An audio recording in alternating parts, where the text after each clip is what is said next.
vamos a comenzar esta tarde o en esta noche vamos a empezar conversando con Arturo Pinto. Por favor, fuertes palmas.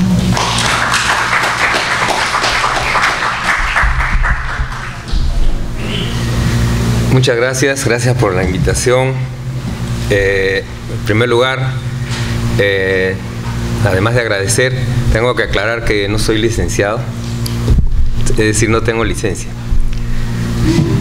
Estoy sin licencia aquí. Soy solamente un investigador, un músico, y no soy licenciado porque cuando yo tenía la edad que tienen muchos de ustedes, no existía en mi país la posibilidad de estudiar etnomusicología, que era lo que yo quería estudiar, y irme al extranjero no era posible por las condiciones económicas de mi familia. Entonces, en la práctica, yo me dediqué a estudiar y a formarme como etnomusicólogo, tanto teóricamente como también empezando a hacer mis propias investigaciones. Y sí, efectivamente, se ha mencionado la comunidad de San Pedro de Casta, aquí en la provincia de Huarochirí, en donde sí hice mucha investigación precisamente de música y danzas. El título de esta conferencia, según como se ha convocado, nos dice Registro y archivo de las danzas originarias en la era digital. Uso de las herramientas audiovisuales en la conservación. No se dice música, se dice danzas, pero mi especialidad es la música, no las danzas. Sin embargo, obviamente, la música y las danzas en nuestra cultura están estrechamente ligadas, entremezcladas todo el tiempo, ¿no? Como no solamente la música y la danza, también la poesía, porque está presente en las letras de las canciones, y otras disciplinas artísticas también, como el teatro, por ejemplo, ¿no? En las danzas se practica mucho la representación de personajes a través de máscaras, vestimentas, historias, narración de historias, es decir, se trata de arte total. Es lo que algunos de los que empezaron por primera vez a escribir cómo eran las costumbres de los nativos, los aborígenes de estas tierras, es decir, los cronistas españoles, llegaron a captar con el nombre de taqui. Taqui es una especie de evento, una especie de arte total, ¿no? Una especie de hecho de arte total. Y la música y la danza son parte de eso. Sin embargo, como digo, mi especialidad es la música, entonces yo me he enfocado bastante en eso y mi participación va a ir un poco más en esa dirección. Yo quisiera plantear algunos puntos para que nos puedan servir de repente después para conversar. Uno de ellos, como decimos, registro y archivo, ¿no? Registro. Yo quisiera plantear algo y voy a ser un poco así agresivo al decirlo.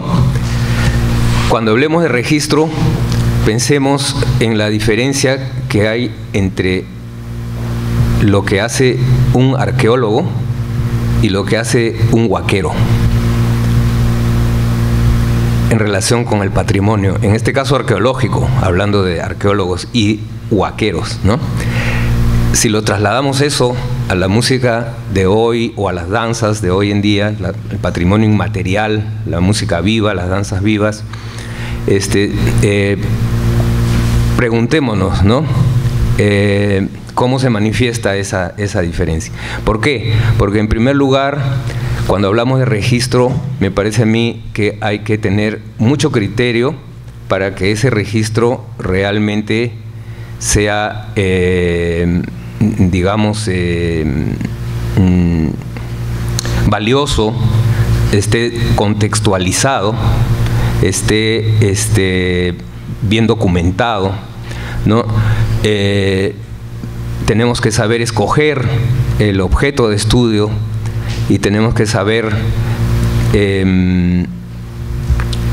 tenemos que tener una metodología, tenemos que tener un marco teórico, tenemos que saber por dónde empezar, a dónde ponerle más atención, ¿no? Yo he visto muchas veces, por ejemplo, registros hoy en día que están circulando en YouTube de videos en donde, por ejemplo, alguien quizás con buena intención, no con la intención de la mayoría de veces, con la mejor intención, no con la intención de traficar con el patrimonio, que sería la intención de un huaquero, ¿no? Sino con la mejor intención de simplemente poner algo de su tierra. Muchas veces es la gente de los propios pueblos que con un celular graba, ¿no? Sin embargo, no hay un criterio, ¿no? Yo, por ejemplo, veo alguna danza y no puedo ver dónde están los músicos y qué instrumentos están tocando, ni menos cómo los están tocando, ni cuántos hay, no los veo, porque al que está tomando el video con su celular no le interesa, ¿no?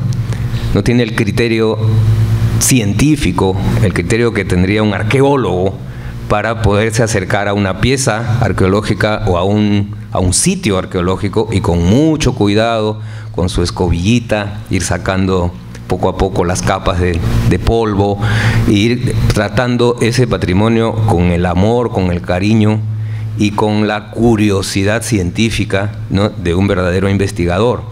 Ese tipo de material no es realmente material de investigación y lamentablemente muchas veces se usa como fuente de información para algunos grupos de danza o para grupos de música. ¿Por qué? Porque no hay suficiente información, ¿no? Quería poner ese ejemplo. Otro ejemplo que justamente hace poquito nomás acaba de suceder algo. Unos alumnos en la escuela de folclore me decían: profesor, mira, aquí hay un video donde se escucha que los sicuris hacia el final de las notas suben el volumen, ¿no? Porque estábamos hablando de eso, las diferencias que hay al momento de soplar, cómo se articula el sonido en el siku, que no es igual, hay diferentes estilos y cada estilo es distinto. Y estábamos estudiando un estilo en el que hay que como empezar un poco más suave y después empujar más fuerte, ¿no? Y me decía, esto también parece que se da en este caso, pero no, ese no era el caso. Lo que pasaba era que la grabadora tiene un sistema en el audio de manera que cuando se escucha el bombo baja el volumen, ¿no? Es ese sistema automático que tienen muchas grabadoras, ¿no? De manera que no sature el sonido, entonces baja el volumen y después cuando ya el bombo ya no se escucha, el sonido vuelve, o sea, la grabadora vuelve a captar más volumen, ¿no? Entonces engaña eso completamente y uno puede pensar que así se toca, ¿no? Porque no se escucha lo que realmente está sonando, sino el resultado de ese sistema automático de cambiar el volumen, ¿no?, que tiene la grabadora. Entonces, hay muchas situaciones en las que sí, yo no creo que se trate de mala intención a la hora de coger el registro. Generalmente se trata de una intención muy buena, que es simplemente la de dejar un recuerdo. Por ejemplo, en San Pedro de Casta, ahora la gente, cuando yo empecé a ir, y la primera que empezó a ir fue Rosita Larco, ¿no?, que fundó aquí este centro de folclore. Cuando yo empecé a ir, la gente no grababa nada. Yo iba con una grabadorita y grababa. Poco a poco la gente empezó a comprarse grabadoras de cassette y ya en la fiesta se grababan a ellos mismos. Inclusive a mí me grababan cuando yo también cantaba junto con ellos, ¿no? Y cuando me daba cuenta que me estaban grabando, me callaba, ¿no? Pues estoy malogrando la música. Ya no era un material etnográfico lo que estaba puro lo que estaba sonando, porque yo lo estaba distorsionando con mi presencia, ¿no? Pero en fin, eso era. Y después poco a poco empezaron a aparecer las camaritas de video y bueno, hoy en día pues ya los celulares, ¿no? Así que en YouTube vamos a encontrar las fiestas de San Pedro de Casta, ¿no?, de todos los años. y puso ahí alguien que grabó y dijo saludos a mi abuelita, saludos a mi tía, que se le ve ahí en el video. Es decir, la intención es genial, ¿no? Es súper pura, súper noble, ¿no? Como parte de mi propio pueblo, yo tengo el derecho de utilizar esos canales para demostrar lo que son las costumbres de mi pueblo. Sin embargo, no hay un acercamiento, digamos, especializado, ¿no? Entonces, muchas veces la canción está cortada, por ejemplo. ¿No? Empieza cuando ya están cantando y antes que terminen ya la cortaron, porque no hay ningún criterio, ¿no? Entonces, todo ese material, por supuesto, digamos, humanamente es muy noble, muy bello, pero no puede ser tomado siempre, algunas veces quizás sí, pero no puede ser tomado con mucha seriedad como fuentes de información sobre cómo es esa música y cómo es ese patrimonio. ¿Por qué? Porque estamos hablando de algo, registro y archivo, ¿no? En la conservación, o sea, en pos de la conservación, ¿no? Entonces, esa es la primera, digamos, diferencia que yo quiero plantear, ¿no? La importancia que hay, especialmente para todos ustedes que han venido acá, porque si han venido es porque les interesa este tema, ¿no? En reconocernos a nosotros mismos, cómo estamos viniendo a recopilar, a recolectar, a grabar, a registrar, ¿no? Un hecho cultural. Como huaqueros o como, quizás no arqueólogos, no todos tenemos que ser musicólogos, ni etnomusicólogos, ni tenemos que haber ido a todas las academias, pero podemos venir con una mayor intención de seriedad, ¿no? De buscar más objetividad. Y en esto quiero hacer un punto muy claro, que es el siguiente. Los estudiosos, los especialistas, los arqueólogos, o en este caso los musicólogos, los etnomusicólogos, existimos. Hace un ratito nos encontramos aquí, ¿no? Y estábamos comentando justamente eso. Mira, todos nos conocíamos por el internet, pero ahora nos hemos dado cuenta que tenemos rostro, que somos seres humanos y que existimos, ¿no? Entonces nosotros existimos, los especialistas existen. Y a veces es triste que no exista una conexión. Entonces los grupos, incluso instituciones, ¿no? Se lanzan a hacer las cosas a partir de materiales que consideran que pueden ser válidos, sin consultar, y muchas veces se engañan a sí mismos, porque pueden estar tomando como fuentes de información materiales que son completamente discutibles, ¿no?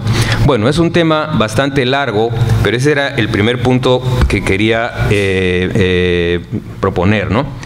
El segundo punto es el siguiente: una vez que hemos hecho un registro, nosotros tenemos que hacer un trabajo de laboratorio. Cuando hablamos de herramientas audiovisuales en la era digital principalmente, ¿no?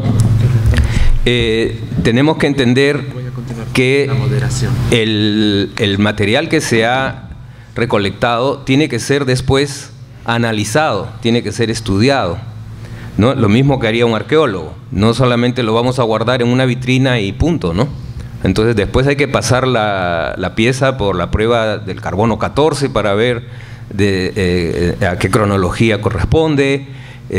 Hay que comparar estilos, qué sé yo, hay un montón de trabajo de laboratorio que hay que hacer, ¿no? Hay que hacer fotografías, hay que hacer registros, hay que hacer mediciones, en fin, es todo un trabajo, clasificaciones, es todo un trabajo. Entonces, en el caso de la música, que es mi caso, como también creo que vale para las danzas o cualquier otra expresión del patrimonio, también hay que tener ese criterio, ¿no? Muchas veces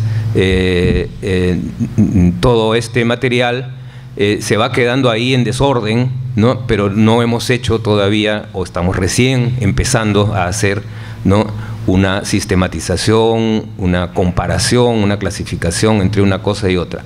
Y en este sentido yo quisiera hacer hincapié en algo que también es otro punto audaz que quiero plantear.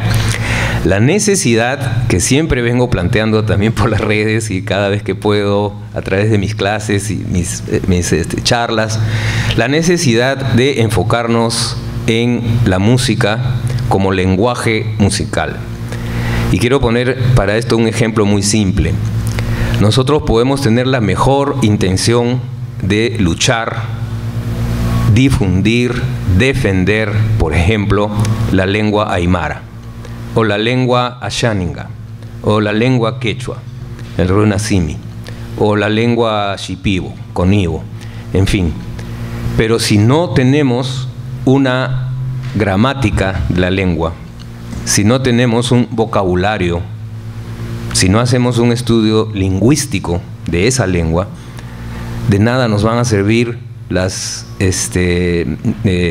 digamos, los comentarios o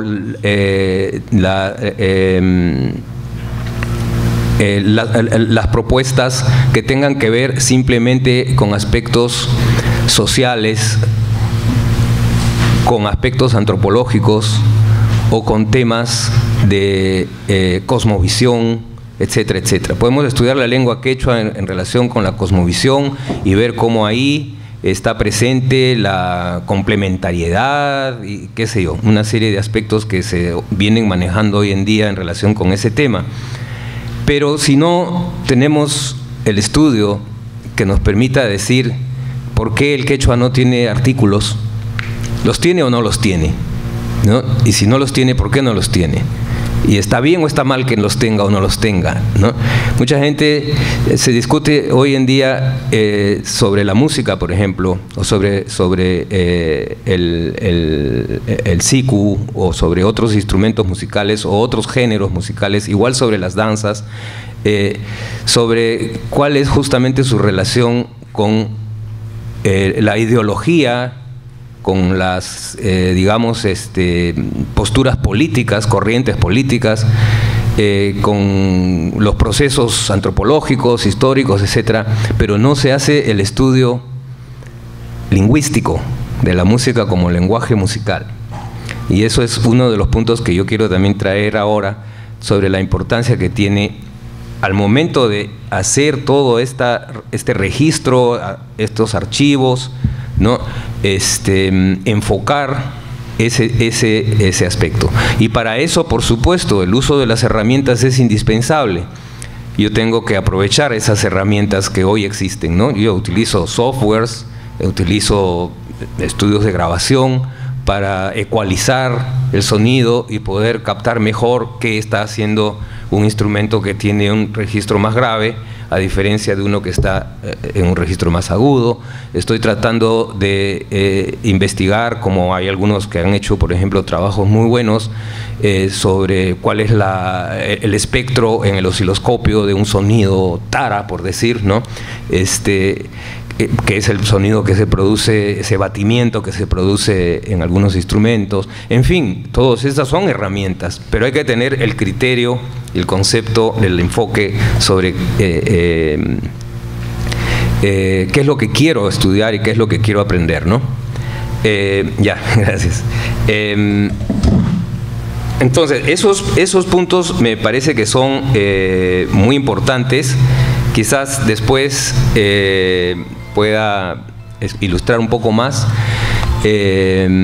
pero son los que quería plantear. Entonces, en primer lugar, ¿no?, la importancia de acercarnos a el patrimonio con una seriedad y también con una, digamos, transparencia de intención, ¿no?, de realmente responsabilidad ante el patrimonio, ante el objeto de estudio.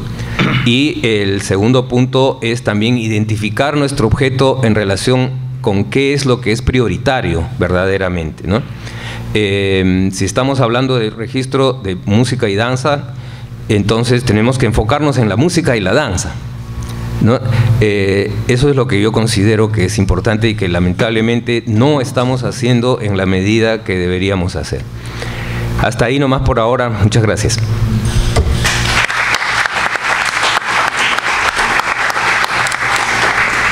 Continúo yo, ¿ya? Tú terminas. ¿Qué te parece? Perfecto, sí. Bueno, muchas gracias, maestro Arturo Pinto, por su participación. Ahora pasamos a la ponencia del magíster Juan Carlos Lacerna. El magíster Juan Carlos Lacerna es especialista en etnohistoria regional y republicana.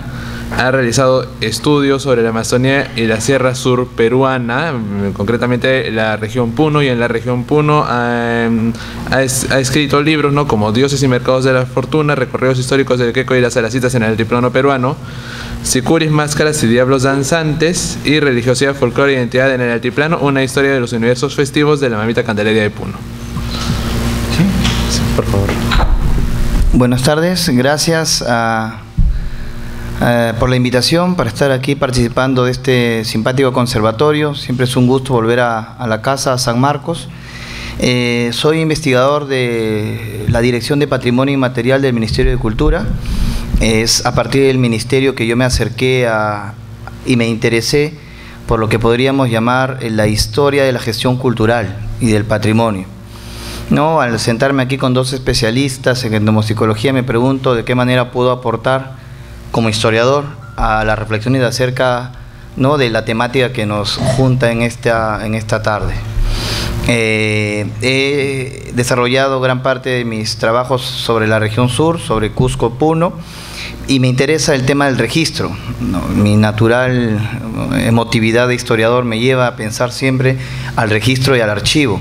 He trabajado sobre visualidad, ¿no? Me interesa mucho la fotografía, ¿no? He publicado también sobre esto, y actualmente desarrollo una investigación sobre lo que podríamos llamar la fotografía patrimonial, de qué manera el Estado, a través de esta tecnología, específicamente la fotografía, empieza a construir registros del patrimonio, ¿no?, para puesta en valor, finalmente también para sus propias iniciativas en lo que podríamos llamar la gestión del patrimonio, la industria cultural y el turismo. Entonces, ¿de qué manera puedo aportar a esta conversación? Entonces, planteo mi presentación en dos partes, una general que de alguna manera nos permita reflexionar de qué manera el Estado, ¿no?, se interesa en el registro de lo que podríamos llamar el patrimonio, específicamente el patrimonio inmaterial, ¿no?, entendido por patrimonio inmaterial, pues, ¿no?, sobre música, ¿no?, coreografías, trajes, ¿no?, y otro tipo de conocimientos que ya en tiempos mucho más recientes han sido destacados. En tal sentido, tendríamos que pensar en las instituciones que el Estado republicano fue creando para registrar, ¿no? En qué momento se interesa en registrar, en qué momento se le da valor a estas prácticas que podríamos llamar hoy inmateriales. Es cierto, ¿no?, que cuando los proyectos nacionales republicanos entienden la importancia del patrimonio, aunque el concepto patrimonio todavía no fuese desarrollado en sí. A nosotros nos enseñan en la historia nacional que tras la independencia San Martín plantea la creación de determinadas instituciones que eran fundamentales para la construcción de un proyecto nacional.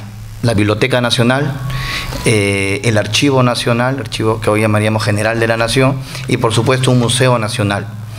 Evidentemente, el desarrollo de estas iniciativas estaba limitado a las capacidades materiales de un Estado en formación, ¿no? Hay varios trabajos que han investigado, para lo que nos interesa a nosotros, las penurias del Museo Nacional en el siglo XIX, ¿no? Que uno podría revisar y entender que más que iniciativas, la materialización de un espacio de repositorios que pudieran contener estos diversas herencias materiales del país eran poco realizables, ¿no? ¿Y qué se entiende todavía, qué se entendía, ¿no?, por herencia, por patrimonio? Estamos pensando en el siglo XIX, específicamente en materialidades, ¿no?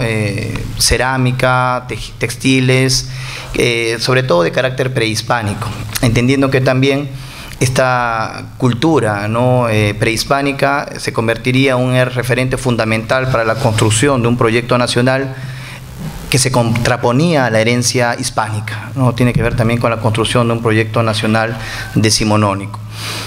Si nos preguntamos entonces, ¿en qué momento es que del interés por el patrimonio material pasa ya en el Perú el Estado y los agentes culturales o los actores de gestión cultural a interesarse por lo inmaterial? Tendríamos que esperar todavía hasta finales del XIX e inicio del siglo XX. en que lentamente el interés por la música, por la danza, empieza a despertar en algunos actores con incidencia dentro de las políticas estatales. Un dato, por ejemplo, la primera vez que en los archivos uno encuentra que el Estado, a través de un ministerio, decide grabar música peruana. En 1899, en la Exposición Universal de París, se establece que el Perú debía, como iniciativa, grabar un disco para que en el pabellón peruano se expusiera música peruana. ¿Qué se entendía por música peruana? Interesante, eran polcas y yarabíes, que en realidad tenía que ver con la sensibilidad musical de las élites, podríamos llamar, o clases populares limeñas de entonces. Es una iniciativa suelta, no está estructurada, ningún tipo de política cultural todavía. Tenía que ver también con el hecho de que el fonógrafo había llegado a Lima y se empezaba a consumir, y algunos intelectuales o políticos progresistas entendían que ya habían algunas músicas que se podían grabar, ¿no?, para mostrar lo que sería pues la producción o la capacidad creativa musical peruana.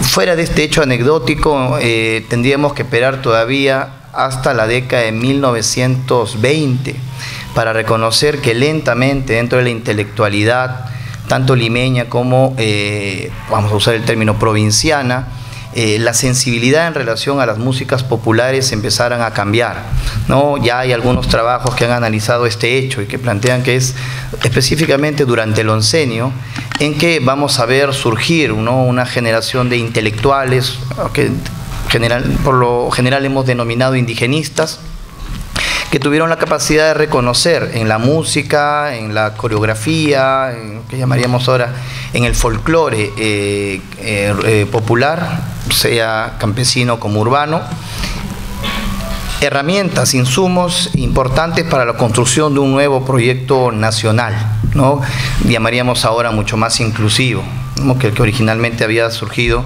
durante el siglo XIX, durante la llamada República Oligárquica. ¿Cómo se expresa esto? Se expresa a través de la creación de las primeras iniciativas, por ejemplo, dentro de la prensa, dentro de algunos artículos impresos, ¿no?, como folletería, y también ya en iniciativas políticas de carácter público, como por ejemplo, para el caso de Puno, además, que es lo que he estudiado, la creación de los primeros concursos que hoy llamaríamos folclóricos, pero que originalmente eran específicamente concursos de música y de música y de coreografías, ¿no?, que surgen en Puno desde finales de la década de 1920. Al poco tiempo, la creación de, digamos, la reconstrucción o la reorganización del Museo Nacional a partir de la gestión de Luis Eduardo Valcárcel significa un punto importante ya para la consolidación de iniciativas de registro. Específicamente, eso se expresa en dos elementos de reflexión. El primero, por ejemplo, que ya más allá de las materialidades, ¿no?, se empieza a tener interés en la cuestión que hoy llamaríamos inmaterial, o sea, del carácter específicamente arqueológico que había definido las actividades del Museo Nacional. Se empiezan a crear direcciones, como lo que llamaríamos una dirección de antropología, donde ya se ven iniciativas por registrar, al menos visualmente, y también a través de descripciones, bailes y músicas, ¿no?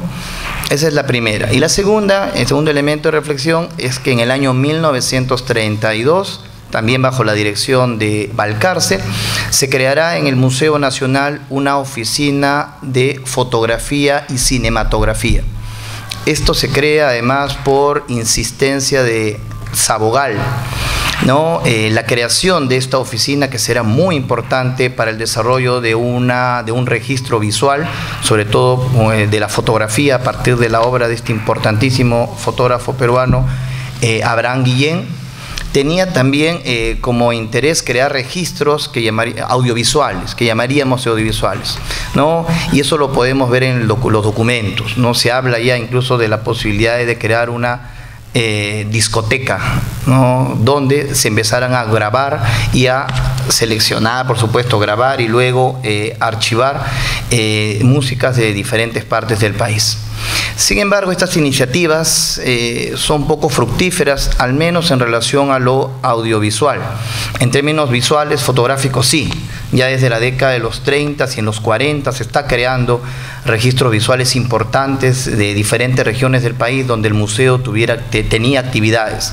Evidentemente hay una fuerte insistencia en trabajar la zona del sur, ¿no? También hemos estudiado por qué Puno, por qué Cusco se vuelven prioritarios dentro de las políticas que llamaríamos de gestión del patrimonio inmaterial. Entonces, y al mismo tiempo, fuera de Lima, hay iniciativas regionales también para registrar. Un caso significativo, por ejemplo, que el Instituto Arqueológico del Cusco, dependiente también del Museo Nacional, ya desde 1935-36 están planteando la posibilidad de iniciar grabaciones de músicas indígenas para tener también su propia colección. Estas iniciativas de los 30 van de la mano además a lo que podríamos llamar el interés de investigadores externos, ¿no? Si bien es cierto, no sabemos que desde finales del siglo XIX ya los museos europeos y norteamericanos tenían la capacidad tecnológica de hacer grabaciones.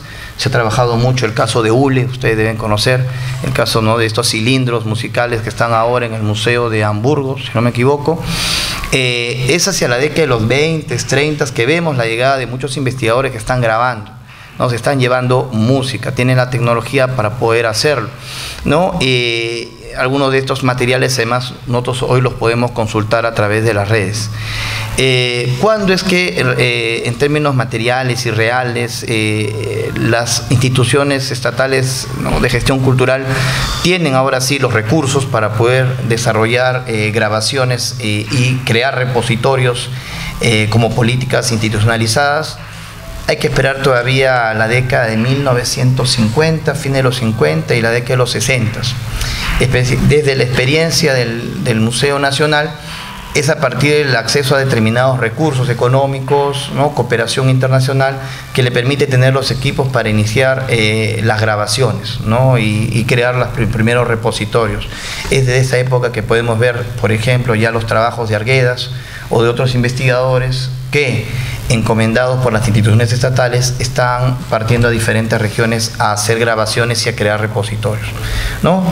Eso es una mirada general, en donde de manera, digamos, uno podría empezar a reconocer algunos elementos para entender cuáles han sido las limitaciones también de parte de las instituciones estatales, en este caso las instituciones de gestión cultural, para poder hacer registros, ¿no? Y como decía la intervención anterior, para poder, a través de metodologías académicas, crear un sistema de organización, no vamos al término adecuado, moderno, lo que sea, no más allá de iniciativas esporádicas, ¿no?, de entusiastas de la cámara y de la grabadora, que también durante todo este periodo han estado recogiendo materiales, algunos de los cuales son fundamentales para quienes hoy quisieran hacer seguramente una investigación.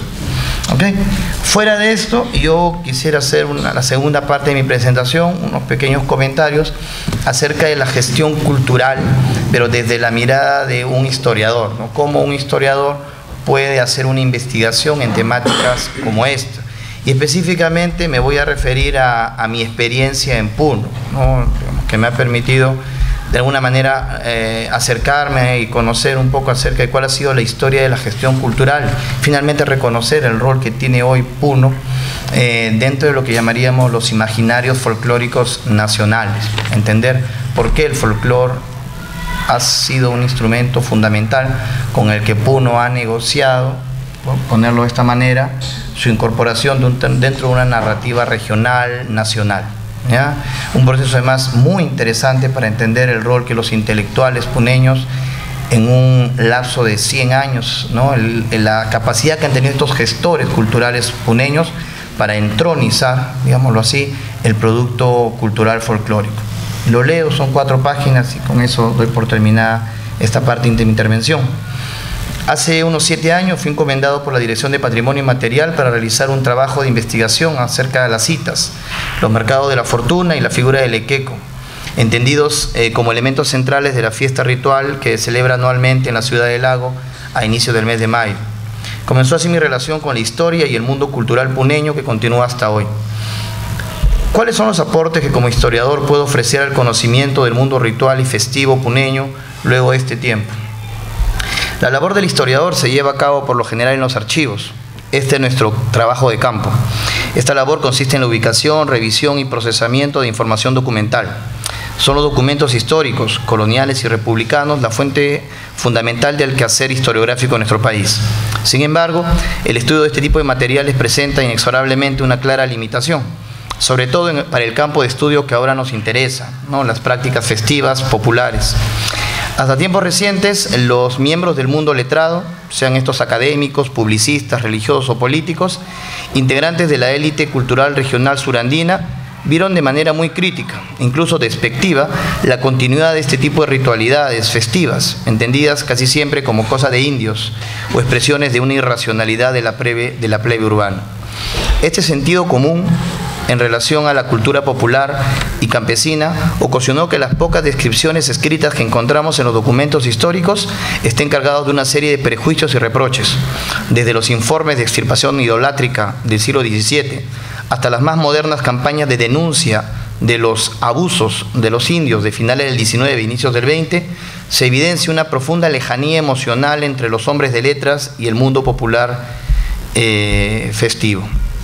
En este sentido, no fueron pocas las voces que reclamaron la eliminación o prohibición de fiestas, ritualidades y mercados indígenas, cuestionando, por ejemplo, la permisividad municipal ante el uso de máscaras en las danzas que acompañaban las procesiones, el uso de la coca y el alcohol en la fiesta del santoral católico como el Corpus Christi y, por supuesto, la vigencia de pagos asociados a los cerros, prácticas que fueron constantemente denunciadas por párrocos, periodistas y letrados en un afán de ordenar los comportamientos desbordados de la plebe urbana y la población rural, que en tantas ocasiones del ciclo ritual agrario invadían el cercado de Puno y quebraban la apacible cotidianidad de la antigua villa colonial. Al mismo tiempo, los sueños de modernidad que imaginaron las élites intelectuales locales desde los ilustrados criollos de fines del 18 hasta los positivistas de inicios del 20, exigía romper con estas manifestaciones de antiguo régimen, que, cual herencia colonial, seguían fuertemente arraigadas a las mentalidades de la gente común. Un reclamo permanente de ordenamiento de la ciudad que debía proyectarse progresivamente hacia las poblaciones del interior del departamento, ideal compartido por liberales, positivistas, racialistas, librepensadores, anarquistas e incluso por los tempranos indigenistas surandinos. Así, tanto las élites positivistas que postularon el blanqueamiento de la ciudad del Lago, como los tempranos indigenistas locales que denunciaban la postración económica y política del indígena frente a los poderes feudales del gamonalismo, comulgaron en la idea que el progreso social pasaba por la conversión cultural que erradicara las prácticas malsanas de la religión, creencias que se entendía en muchas ocasiones eran manipuladas por curas, gobernadores e ilacatas para perpetuar la explotación y el sojuzgamiento de la población. Así, por ejemplo, se señalaba que el gasto económico de la fiesta y la ritualidad obligaba al endeudamiento y a la dilapidación de los pocos ahorros de las familias campesinas, en un ciclo permanente de descapitalización y despilfarro que fortalecía la dependencia frente a los poderes económicos y políticos locales. Es hacia la década de 1920 que empieza a producirse un cambio significativo en la mirada de la ciudad letrada con relación a las prácticas festivas populares. Varios elementos confluyen en este sentido. El valor que se le empieza a dar a lo popular como elemento de identidad, el nacimiento del folclore y el turismo local como instrumentos para favorecer el progreso económico regional, el surgimiento de una nueva generación de intelectuales capaces de reconocer la valía de las expresiones y ritualidades campesinas, incluso para la construcción de sus propias narrativas e identidades locales. Y, por supuesto, la emergencia de nuevos sectores urbanos, profesionales, comerciantes y políticos, cuya sensibilidad religiosa y festiva les hacía partícipes de muchos de estos escenarios de jolgorio y celebración popular. Todo esto favoreció una mayor visibilización de las festividades no oficiales en las fuentes escritas. Así, además de los documentos de archivo, en la prensa escrita, los ensayos políticos sociales y la narrativa, por supuesto, en la pintura regional, escritores y artistas empezaron a poner en relieve la extraordinaria riqueza inmaterial que contiene el mundo religioso del altiplano peruano. Espacios de desborde urbano donde se evidencia. Hubo siempre una alta participación de las familias propietarias locales, que en un afán de defensa de su decencia, habían ocultado su simpatía por estas prácticas de jolgorio plebeyo. La entronización del discurso folclórico regional a partir de los años 60, entiéndase, el esfuerzo de las élites urbanas, culturales locales por lograr el reconocimiento nacional de Puno como capital folclórica del país, terminó por consolidar la Feria de Alacitas y otro tipo de festividades, ¿no? Desde los festivales folclóricos hasta la propia visibilización y oficialización de la diablada como la práctica dancística fundamental de la ciudad. Y desde esta experiencia se ha venido repitiendo este mismo proceso en distintos distritos del departamento, donde autoridades políticas y gestores educativos y culturales han sido activos promotores de la recuperación y oficialización de una serie de espacios festivos puneños. Para algunos, estas iniciativas gubernamentales permiten fortalecer la identidad cultural de la población a través de la puesta en valor de una serie de ritualidades más apreciadas localmente. Para otros, se trata de la descontextualización de expresiones religiosas y rituales en favor del turismo, ¿no? Y la construcción de una narrativa identitaria desde la mirada de las élites culturales locales, merced a la apropiación cultural y a la reinvención de la tradición. Si bien los bailes fueron prácticas asociadas a los sectores populares urbanos, tanto en la ciudad del Lago como en otras poblaciones del interior del departamento, con el tiempo las danzas empezaron a alcanzar especial consideración en las clases medias profesionales. Este hecho fue determinante para otorgarle prestigio social a los danzantes dentro del imaginario artístico y folclórico local. Así, la presencia de las danzas se hace cada vez más importante en las descripciones y en los registros fotográficos de los tempranos folcloristas puneños desde la década de 1920, siendo destacados las danzas como elementos centrales de la fiesta popular, ¿no? A la larga, favoreciendo la consolidación de determinadas prácticas seleccionadas desde la mirada y desde el gusto de determinados sectores con capacidad de incidencia en las políticas culturales locales, ¿no? Eso es la presentación inicial que tengo para ustedes. Espero podamos ahora conversar. Muchas gracias. Gracias.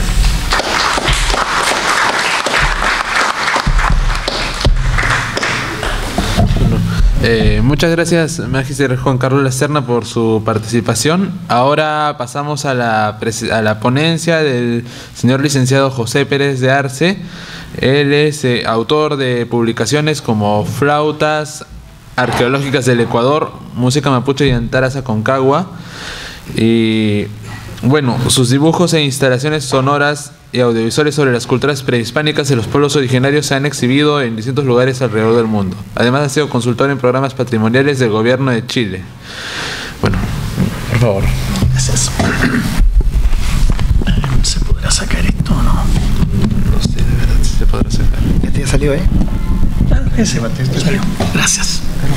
Bien, gracias. Bueno, antes que nada quiero agradecer la posibilidad de estar aquí. Para mí es muy grato poder estar ante ustedes hablando y con la excelente introducción que hizo Juan Carlos y Quique.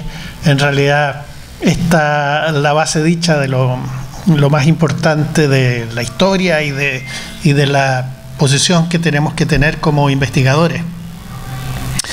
Les quiero contar un poco otros aspectos que a mí me han interesado sobre este tema del registro. Y yo soy chileno, he trabajado en Chile, en el sur de Chile, en la zona norte, y ahora estoy trabajando temas que tienen más que ver con el cono sur, es decir, que tienen que ver con nosotros los chilenos, los argentinos, los bolivianos y los peruanos, que somos un gran grupo.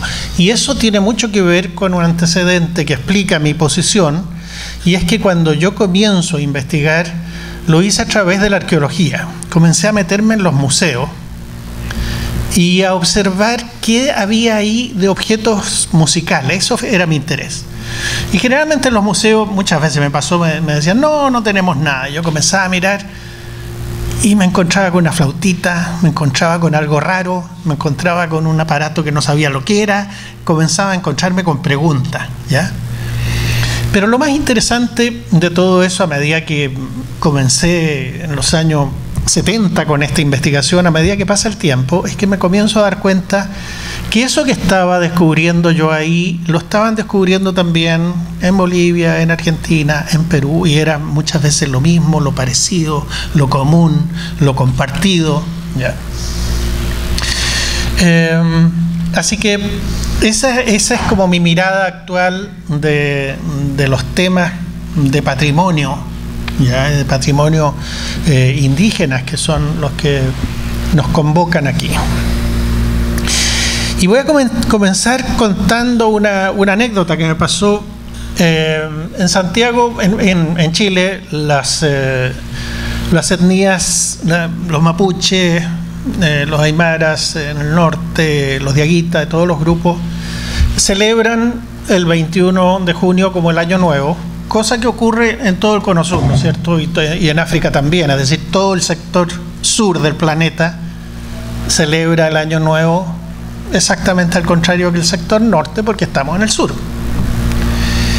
Y la nación mapuche, que es una nación que habitó históricamente la región sur de Chile, que llamamos la región de los lagos, pero que hoy día tiene mucha presencia en Santiago,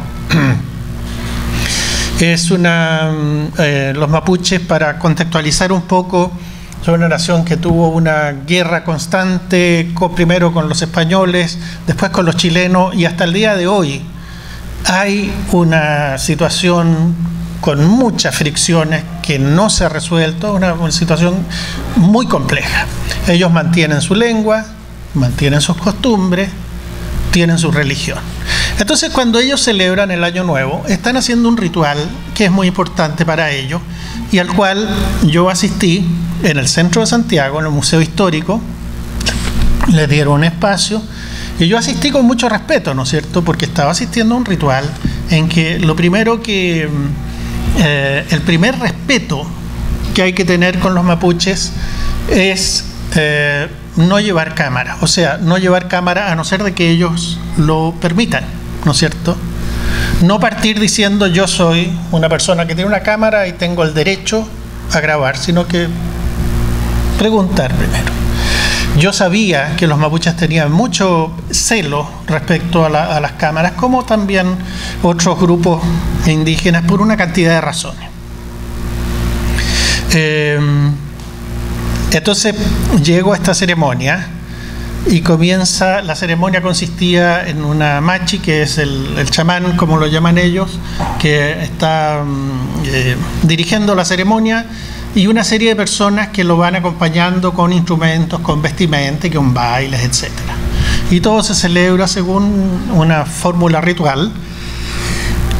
Y yo estaba en esa situación así como muy expectante de ver cómo estaba sucediendo esto en la ciudad, y de pronto me doy cuenta que entre la gente que estaba acompañando a la machi había un chico de unos 10 años, y realmente me doy cuenta que ese chico que estaba bailando al frente tenía su celular y estaba grabándolo todo mientras bailaba, ¿ya? Entonces yo dije, chuta, aquí está cambiando algo, ¿no?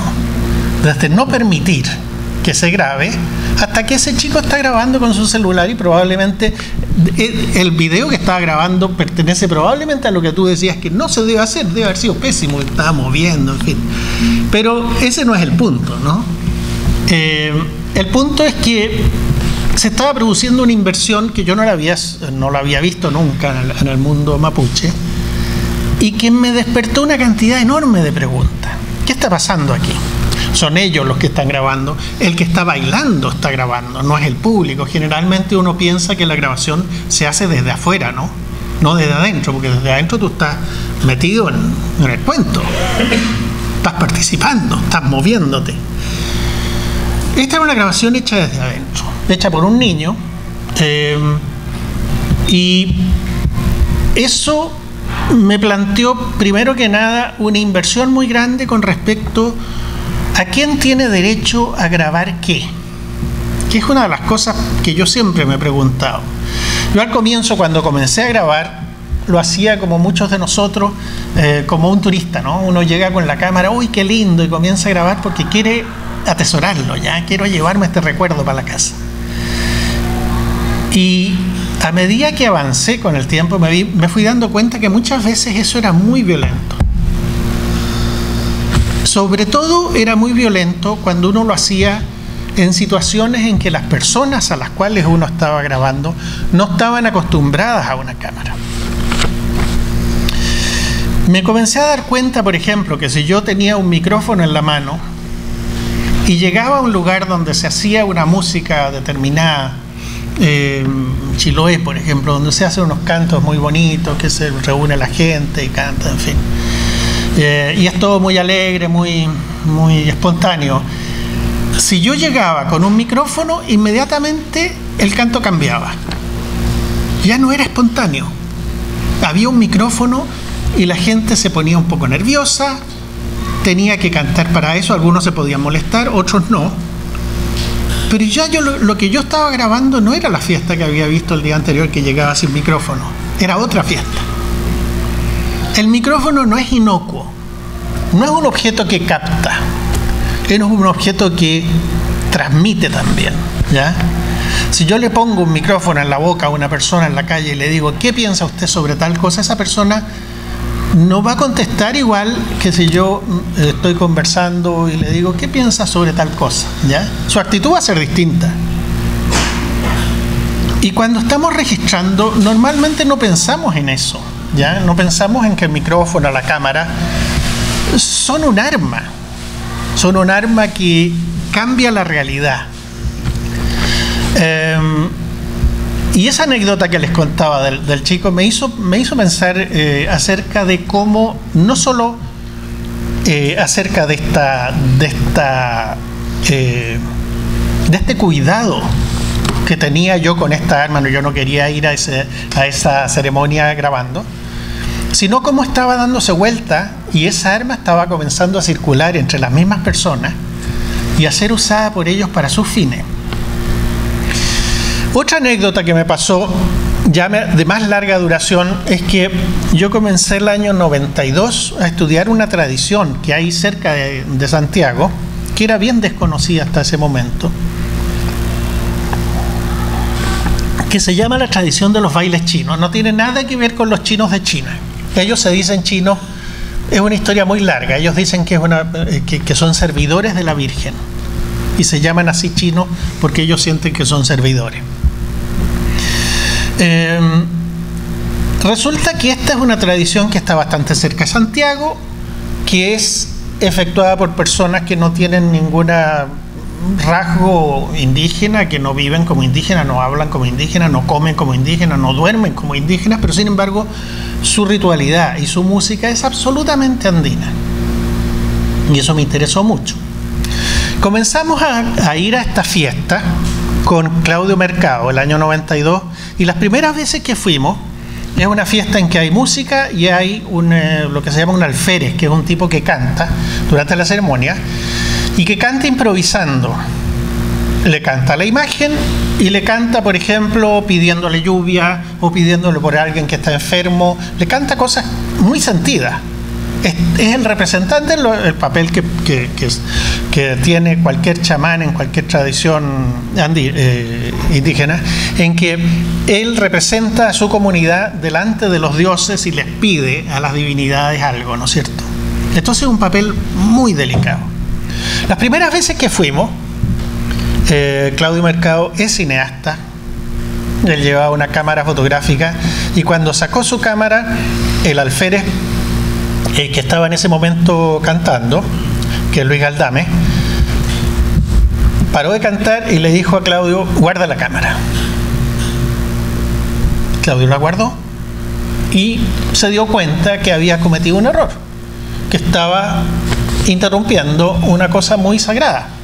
Es como si uno en la misa, cuando el cura está celebrando la parte más importante de la misa, uno metiera un micrófono, una cámara adentro, porque no.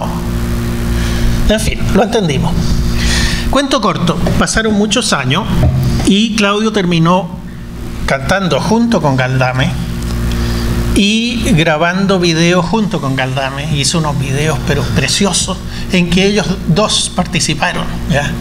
Una vez que hubo la confianza, que se entendió que había una suerte de comunicación entre las dos partes, no hubo ningún problema para grabar y los resultados son extraordinarios. Es el mismo caso que contaba del niñito, pero es un poco al revés. En este caso, esa primera agresión con la cámara, que es muy fuerte, se logró superar a través de una amistad, de un cariño y sobre todo de una intención distinta. Y yo creo que eso es uno de los factores fundamentales que nos tienen que guiar cuando pensamos acerca del registro, ¿ya? ¿Cuál es la intención? No la intención científica a que se refería aquí, que esa la conocemos, sabemos. Nunca la conocemos en realidad, pero intentamos conocerla, ¿no es cierto? ¿Qué queremos registrar? ¿Por qué queremos registrar? ¿Cómo tenemos que registrarlo para hacerlo bien? ¿Ya? Yo me estoy refiriendo aquí a otro aspecto, a un aspecto que es más humano, que tiene que ver más no con el cómo hacerlo bien, sino que el cómo establecer una comunicación con la otra persona para que eso no sea un registro que yo estoy haciendo bien, porque sé hacerlo, porque tengo una buena cámara o porque lo que sea, sino que sea un registro que a los dos nos parece que está bien, porque él también lo desea, él también quiere, él también participa y él también quiere que se registren ciertas cosas. Entonces ya no soy yo el autor, sino que somos dos los que estamos tratando de registrar algo. Y es cuando uno comienza a pensar así, en dualidad, el registro cambia totalmente. A mí me ha tocado varias veces, la última vez que estuve en el altiplano de Iquique, estuve el año antepasado, en el altiplano de Iquique, donde hay unas comunidades aymaras que están justo en el borde pertenecen a la gran comunidad aymara de Bolivia. Y yo había estado el año 94 registrando ahí con mi cámara y audio, principalmente audio. Y fui hace 2 años para devolver el material que yo había registrado. Porque me pareció, después de todos estos años, he comenzado a entender que la ciencia no puede ser un elemento extractivista más, igual como la minería, sino que tiene que ser un elemento de intercambio. Y fue extraordinaria la experiencia.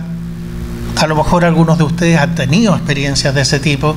Inmediatamente que comencé a mostrar los registros, salió un viejito, dijo: uy, esa melodía se me había olvidado, ya nadie la conoce, qué bueno que usted la registró, ¿ya? Ese instrumento que está ahí, yo escuché que mi mamá lo tocaba, pero desapareció hace como 50 años, una especie de trompe que se usaba en esa zona, que está extinguido. En fin, las reacciones entre la gente fueron maravillosas, ¿ya? Y ahí entonces yo me pude dar cuenta también de otro factor que tiene que ver con lo mismo que decía antes, es decir, cuando el registro deja de ser el registro que hago yo y pasa a ser un registro que yo lo puedo entregar, comunicar, participar, comienza a circular de maneras que para mí son sorprendentes.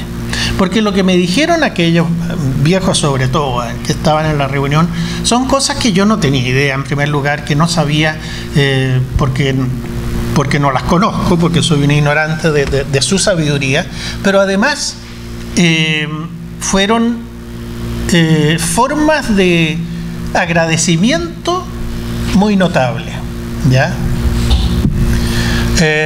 Entonces, en primer lugar, yo creo que el gran cambio que yo creo que tiene que suceder y que está sucediendo hoy en día gracias a la tecnología, a este acceso que decía aquí que está teniendo todo el mundo, a través del celular sobre todo, se está produciendo un cambio muy notable en esta actitud ante el registro, que tiene que ver con quién graba, para qué graba, por qué graba, para quién graba, cómo graba.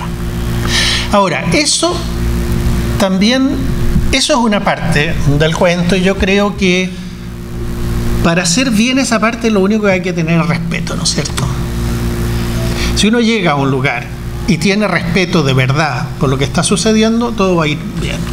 Si uno llega y no tiene respeto, todo va a ir mal, ¿ya?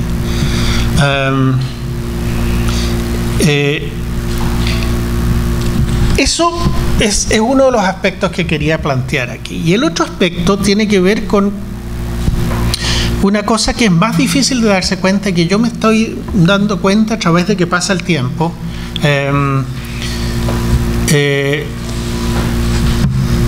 Y tiene que ver con que cuando uno está registrando, por ejemplo, yo llego con mi cámara a registrar una fiesta, normalmente lo que yo hacía es decir, ya estoy registrando la realidad, ya lo voy a tratar de hacer bien.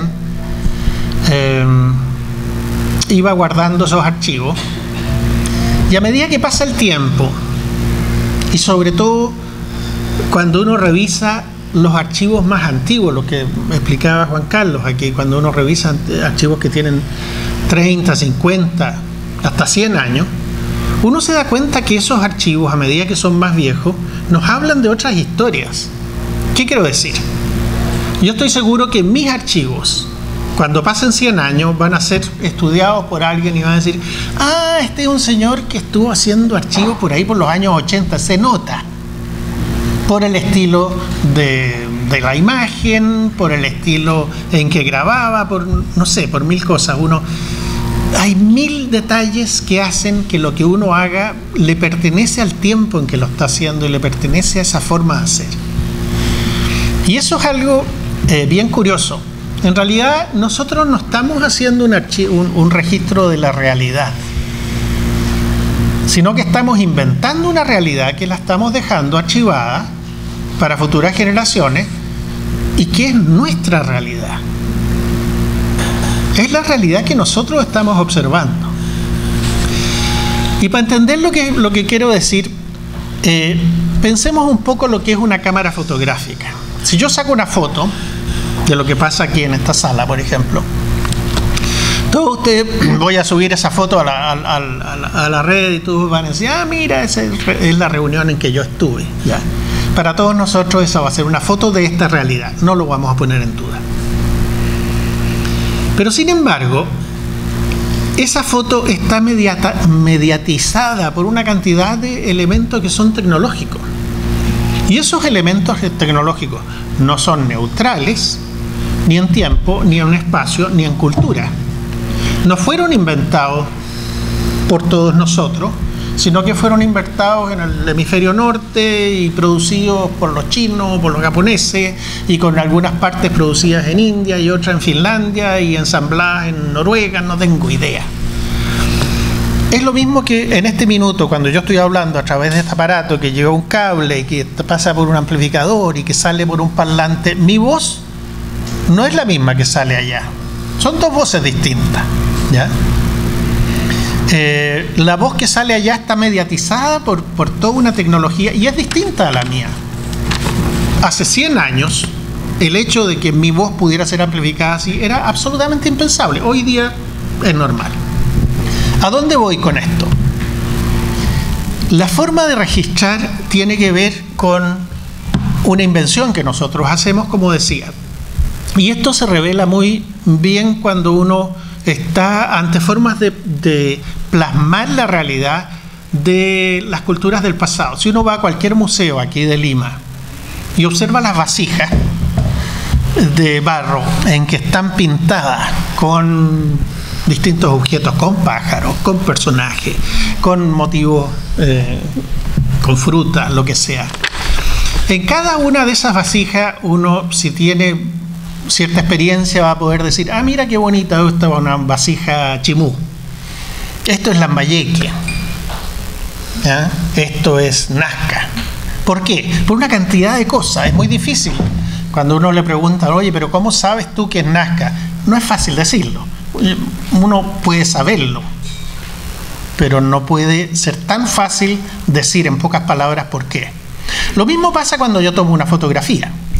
La diferencia es que cuando yo estoy observando esa vasija en Nazca, la representación del mundo que hicieron los Nazca es una representación que para mí es muy extraña, porque es un mundo muy extraño para ellos, es muy distante. Yo no puedo representar el mundo como los Nazca. Y obviamente que si yo le presentara, cosa que es imposible, si yo le presentara la foto que saqué aquí a un Nazca, me diría esto, no lo entiendo. Ya. Probablemente lo diría de otra forma. Pero sería extrañísimo para él, ¿no es cierto? ¿Por qué?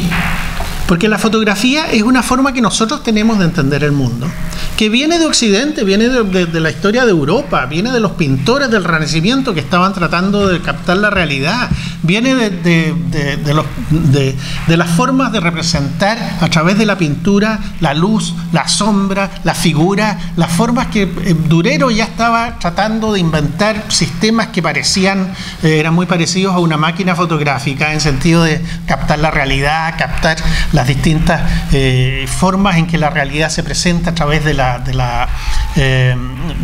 perspectiva.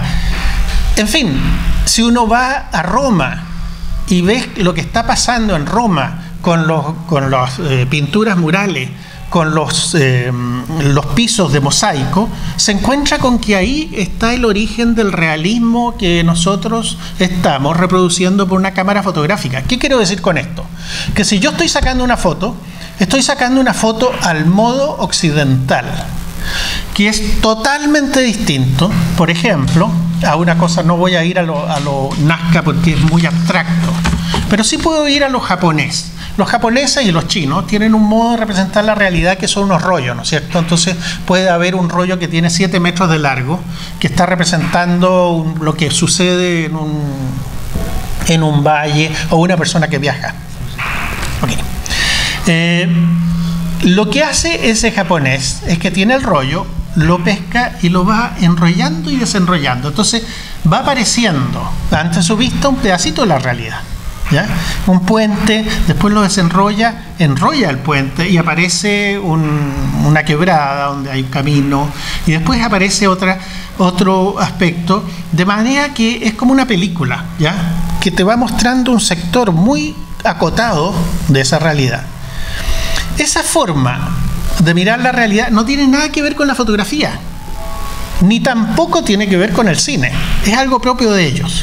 Ellos inventaron una tecnología que les permitía ver la realidad a su manera. Los europeos inventaron una tecnología que nos permite a nosotros ver la realidad de una manera. Entonces, al sacar una foto, estamos tiñendo la realidad, no solo de nuestra historia, porque en 100 años más se va a reconocer. Esta es una foto de principios del siglo XXI, de finales del siglo XX. Lo van a saber. Pero además lo van a saber porque está inserta en una manera de mirar el mundo que nosotros creemos que revela la realidad, pero la verdad es que revela la manera occidental de mirar la realidad. Esto que estoy diciendo es bastante abstracto y no tiene mucha aplicación práctica,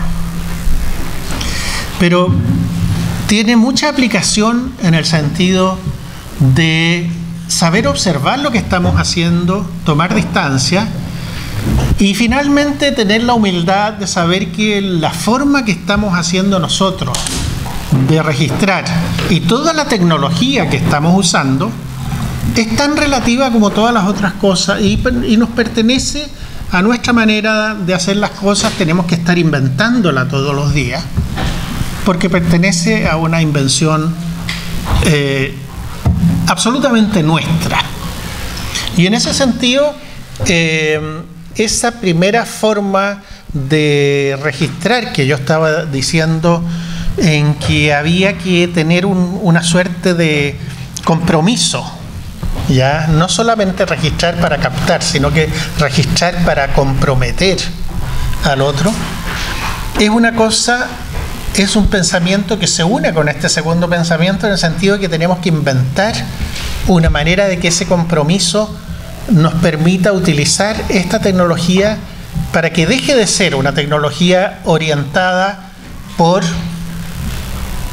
una marca japonesa, por ejemplo, que nos obliga a mirar el mundo de cierta manera, y que inventemos una tecnología que sea peruana, chilena, argentina, boliviana, ¿ya?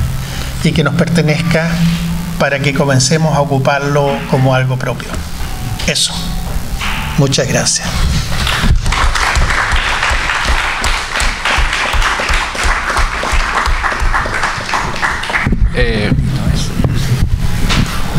Muchas gracias, señor licenciado José Pérez de Arce, por su participación.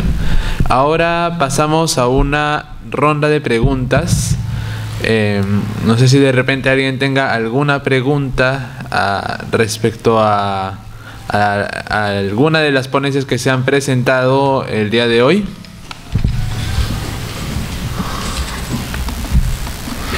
Sí. He visto que el público que ha ingresado, si al 100%, si no me equivoco, hacemos registro. Mucho de grupos de música y mucho de danza. Me gustaría saber la experiencia de Quique. Hemos visto que suele involucrarse con el grupo. Me parece que la fortaleza de él es que hay una necesidad de ser parte de los grupos para poder tener mejor perspectiva o mejor validez de registro. Juan Carlos me parece que tiene una mirada más exterior. ¿No? Me gustaría preguntarles o solicitarles algunas básicas sugerencias para los que estamos aquí en nuestro trabajo de registro, de investigación, ¿no? Eso. Sí, de repente alguna pregunta adicional. Sí. Sí, buenas noches con todos. Agradecer a la comisión por permitirnos compartir un poquito más, como decía el profesor Quique Pinto, acercarnos a los investigadores, a los especialistas, que nos va a servir de mucha ayuda. Una pregunta muy puntual es con respecto justamente a estos archivos que algunos van encontrando en las redes, o que también vamos haciendo, ¿no? Nosotros mismos, en alguna festividad, en algún día de repente, ¿no? Donde se pueda registrar justamente la música y danza principalmente. Creo que estas dos manifestaciones que nos interesan la mayoría. La consulta es ¿qué tanto este registro nos puede distanciar tal vez de la realidad, en el sentido de que tal vez los especialistas o los investigadores tomamos el registro como la fuente totalitaria tal vez, y nos olvidamos de los agentes que hacen posible estos registros, y que incluso nos atrevemos tal vez un poco a cuestionar a esos agentes cuando varían su ejecución, varían su forma de bailar. Tal vez ahí nos falta otro complemento que es la antropología, o de repente cómo poder entender, ¿no? este proceso, estos cambios que se van dando a través del tiempo, ¿no? Qué pautas o qué estructuras nos puede dar para poder comprender estos cambios, ¿no? Y tal vez no distanciarnos mucho, ¿no? de la realidad. Bueno, eso sería todo. Sí. Sí, bueno, yo quisiera saludarnos, ¿no? Y agradecerles por esta conversación y la oportunidad de preguntar. Mi pregunta va dirigida a lo siguiente. Por un lado, entiendo yo que hay la necesidad de que estos registros audiovisuales sean prácticas multidisciplinarias, interdisciplinarias. Es decir, hay un interés del músico, del musicólogo, hay un interés del coreólogo, del coreógrafo, hay un interés de quien hace diseño, hay un interés de la gente del teatro, de la historia, de la antropología. Entonces, ¿cómo generar espacios para que estas distintas disciplinas puedan contribuir a fortalecer el sentido del registro? Creo que hay cosas metodológicas que son muy importantes, algunas de ellas se han planteado aquí. Yo solamente por citar algunas, y mi experiencia también de trabajo de campo, por ejemplo, el tema del consumo de alcohol, que es fundamental. ¿Qué pasa con la gente cuando consume alcohol? Tiende a tener cierta performance, ¿no?, en la fiesta, y eso genera a veces situaciones también difíciles para el que registra. En fin, hay una serie de listas de investigación etnográfica que me parecería interesante discutir en la medida en que se generen espacios interdisciplinarios que puedan favorecer eso. Entonces mi pregunta es cómo favorecer ese diálogo y, por otro lado, habida cuenta de que hay distintos actores que están haciendo registro desde hace ya bastante tiempo, ¿de qué manera sistematizamos, reunimos ese conjunto de archivos y, bueno, qué hacemos con ellos? O sea, cada quien va a seguir en los próximos años siendo dueño de una partida. Esto debería ser integrado a un proyecto latinoamericano, mundial, regional, peruano, en fin. ¿Cuáles son las visiones que ustedes tienen sobre estas cosas? Sí. ¿Alguna pregunta más? Buenas noches. Bueno, primero agradecer por la ponencia porque nos han brindado nos han brindado sus conocimientos para nosotros que recién estamos empezando. Eso es algo muy importante. Yo quería preguntar referente a lo que son los registros oficiales. En uno de los cursos nos preguntaron cuántas danzas había y de qué tipo de danza. Entonces yo me puse a investigar en internet. Entonces vi muchas páginas sobre los diferentes tipos de danzas, según las características. Pero yo quisiera saber si existe algún registro oficial del Ministerio de Cultura sobre cuántas danzas tenemos, de qué zonas, cuáles son sus características, para así empezar, porque necesitamos saber. Gracias. ¿Alguna consulta adicional ya para pasar a responder las preguntas? Sí, una para José. ¿De qué manera podemos trabajar para superar las barreras que significan los límites geopolíticos en las manifestaciones culturales que contribuyen en muchos casos a distorsionar la esencia de una expresión sobre pretexto de diferenciarse del vecino que ancestralmente éramos uno solo?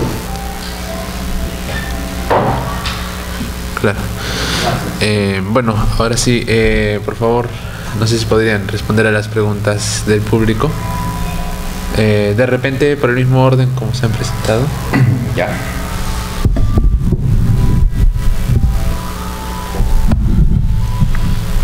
Ya, en primer lugar, bueno, comentar un poco primero acerca justamente de cómo ha sido esta primera rueda de intervenciones, ¿no?, entre nosotros.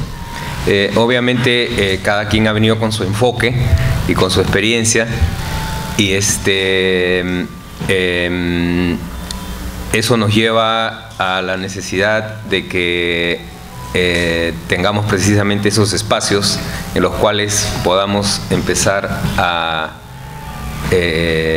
ni siquiera, yo diría, ya planificar o programar, ¿no?, acciones conjuntas, sino primero ponernos de acuerdo, primero conocernos un poco más, exponer cada quien cómo piensa, cómo ve las cosas, y ponernos de acuerdo. Ese espacio, solamente ese espacio, hay esfuerzos, ¿no?, para que se genere, pero no está todavía.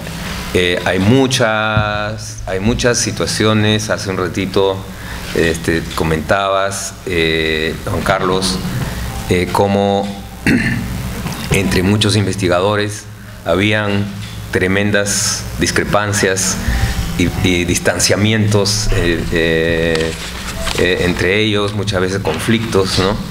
Y hoy todavía siguen pasando esas cosas, ¿no? Todavía no hay el reconocimiento entre nosotros mismos de quienes tienen autoridad para ser parte de esta corriente, digamos, ¿no? de este movimiento de generar estos espacios interdisciplinarios precisamente, ¿no? Eso es un tema que todavía está pendiente, me parece a mí, y que ojalá se pueda resolver, ¿no? Quizás sería motivo de otras reuniones, otros conversatorios. Para ir con las preguntas, sobre el tema del registro, ¿no? Alguien preguntaba por ahí, Carlos decía involucrarse. Sí, efectivamente. Yo, por ejemplo, creo que la mejor forma de involucrarme para mí ha sido el tratar de aprender el idioma. Es decir, nuevamente voy a tocar mi tema. ¿Cómo puedo yo, por ejemplo, estudiar un idioma? Claro, puedo estudiarlo grabando, ¿no? Digamos, supongamos que hablamos de patrimonio inmaterial y hablamos de lenguas, ¿no? Vayámonos a ese caso. Hacemos un registro y hacemos un archivo de grabaciones de gente hablando las lenguas. ¿Para qué nos serviría eso? Yo me pregunto, ¿no? ¿De qué sirve? Nadie que sea de afuera de esa lengua, nadie aprendió esa lengua. No hubo nadie que pudiera hacer, a no ser que surja desde el mismo, digamos, grupo étnico o cultural, ¿no? Alguna persona que se especialice en lenguas o en lingüística o algo así. Lo cual, igual, sea como sea, salga de adentro o salga de afuera, nuevamente plantea el tema de la lingüística como ciencia. Yo no estoy muy de acuerdo realmente en identificar la ciencia como las ciencias, es decir, la ciencia occidental, y que la ciencia es occidental, la tecnología es occidental. Yo no estoy muy de acuerdo con eso. Yo creo que la ciencia es una práctica humana en general, y en toda cultura hay una inclinación hacia la ciencia, como hay una inclinación hacia la búsqueda de conocimientos por medio de revelaciones sobrenaturales, por ejemplo, ¿no? Y eso se manifiesta en la historia también, ¿no? Está documentado que en China milenaria, en las épocas muy antiguas, existían también pensadores que eran ateos. En Grecia existían también pensadores que eran ateos. En la India, que es uno de los países más religiosos, según como nosotros lo vemos en el mundo, también han existido corrientes de pensamiento que rechazaban la creencia en los dioses. Es decir, en todas las culturas, y estoy seguro que en las culturas indígenas también, ¿no? En todas las culturas hay un interés por la ciencia. Yo no creo que los antepasados hubieran podido hacer las grandes obras de ingeniería que hicieron, hidráulica, arquitectura, solamente con conocimientos tomados de revelaciones divinas, o tomas de plantas, o estados alucinados, ¿no? De conciencia a través de no sé, diferentes bebidas, brebajes o lo que sea, ¿no? O rituales y estados de trance. No lo creo, francamente. Yo creo que manejaban matemáticas. La astronomía ha dado como resultado tremendos calendarios. El calendario maya es el más cercano a los calendarios que hoy se usan, ¿no? Y que se pueden computarizar, ¿no? Se pueden constatar utilizando computadoras. Yo no veo esa dicotomía, esa diferencia. Yo creo que la aventura de la ciencia es una cosa que todas las culturas las han desarrollado. Y la tecnología igual. Toda cultura ha desarrollado tecnología. Entonces, hablando justamente por qué, porque yo veo relación con esa primera pregunta en el sentido de ese involucrarse. Cuando yo me involucro, yo no me veo a mí mismo diferente, sinceramente. Y la gente tampoco me ve diferente. Cuando yo me involucro, por ejemplo, en San Pedro de Casta, voy a una fiesta y entro, sí, así, también con mi grabadora, ¿no? Y les voy a contar algunas historias sobre eso. Después de algún momento apago la grabadora y me pongo a cantar, porque si yo aprendo a cantar, o lo mismo pasa con los instrumentos, si yo me voy a una fiesta de sicuris y aprendo a tocar con la gente, entonces me hago parte de eso.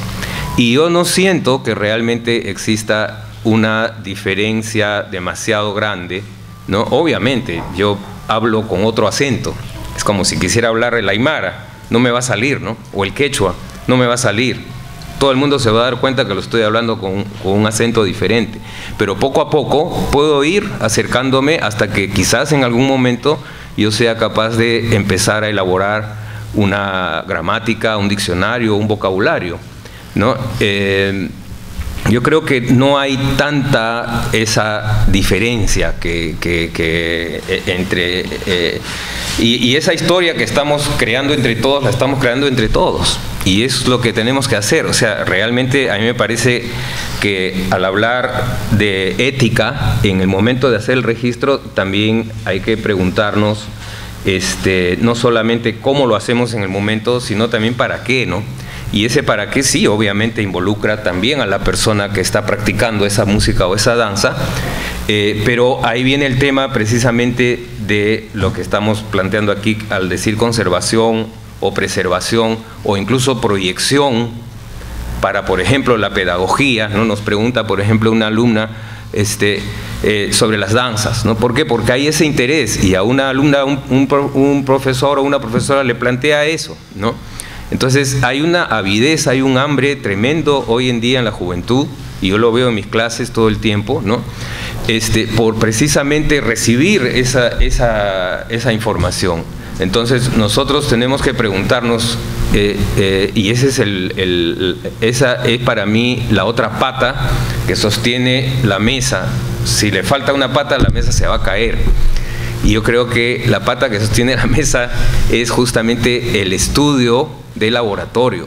No solamente podemos recopilar, recolectar, registrar, sino que después tenemos que preguntarnos, ¿y ahora qué?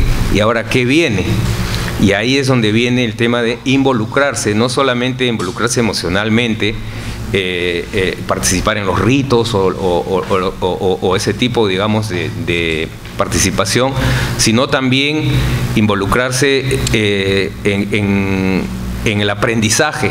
Tenemos que aprender lo que estamos tratando de estudiar, no solamente desde un punto de vista académico o de registro, sino desde un punto de vista de apropiarnos nosotros mismos de ese lenguaje y dejar que ese pueblo se apropie de nosotros. Yo he tocado la chirisuya en San Pedro de Casta, o he cantado gualinas en San Pedro de Casta, he compuesto gualinas en San Pedro de Casta, que la gente ha cantado, sin siquiera saber que esa gualina había sido compuesta por alguien que no había nacido en el pueblo, ¿no? Y eso se da como resultado de todo un proceso de precisamente involucrarse, ¿no? Yo por eso en este tema, digamos, de distanciamiento de la realidad, no lo veo tanto así, sinceramente. En cuanto a lo que es la evaluación de los cambios o de las variaciones que nosotros vemos como investigadores, tampoco creo que se trata de una valoración. Cuando un investigador observa algo, no es que lo está valorando y diciendo está bien o está mal, pero sí un investigador puede decir, en esta comunidad antes al color verde se le llamaba comer, ahora se le llama virdi. Hay un montón de comunidades, ¿quiénes son quechua hablantes aquí? Donde ya no se dice comer o comer, se dice virdi.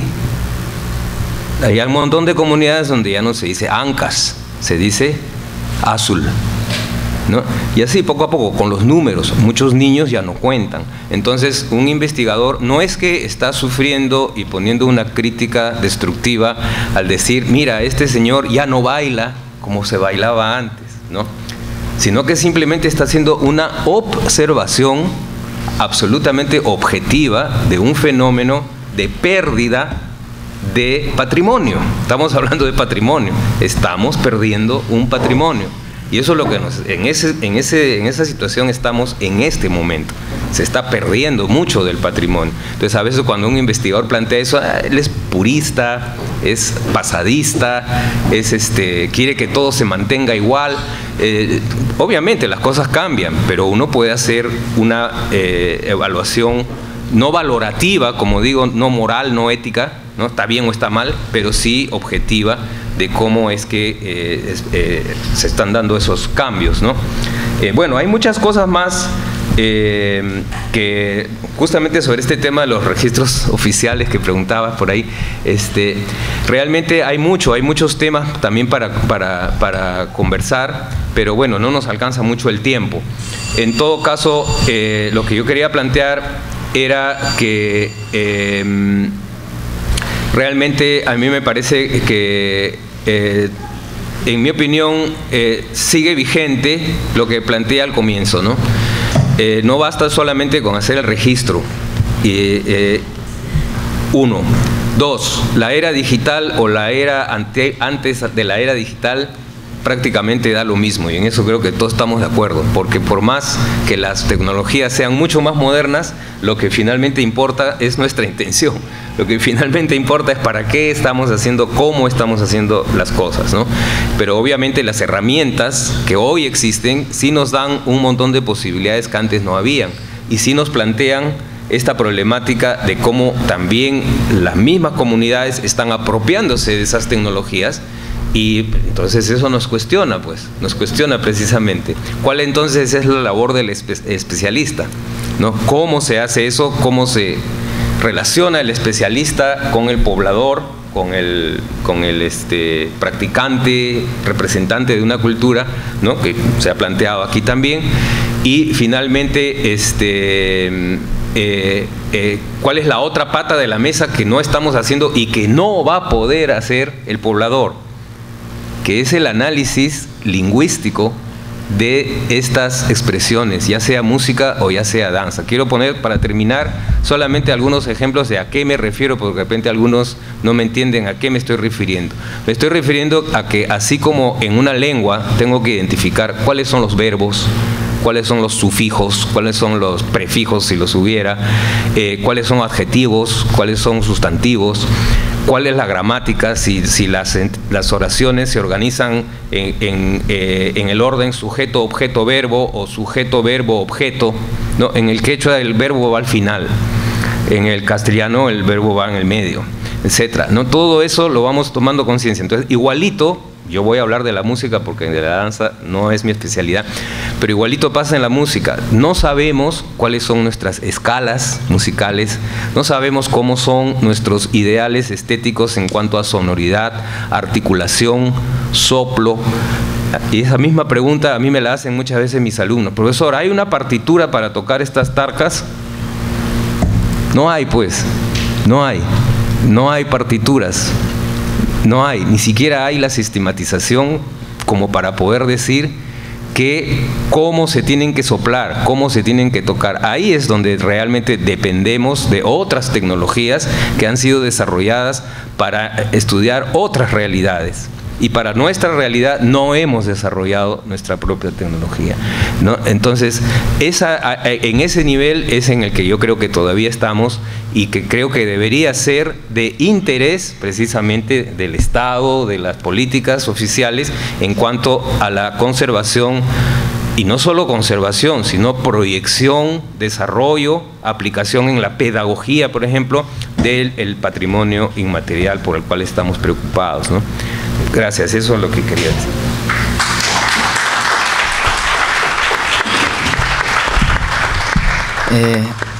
Gracias por las preguntas, realmente me parecen bastante interesantes y desde mi experiencia intentaré responderlas.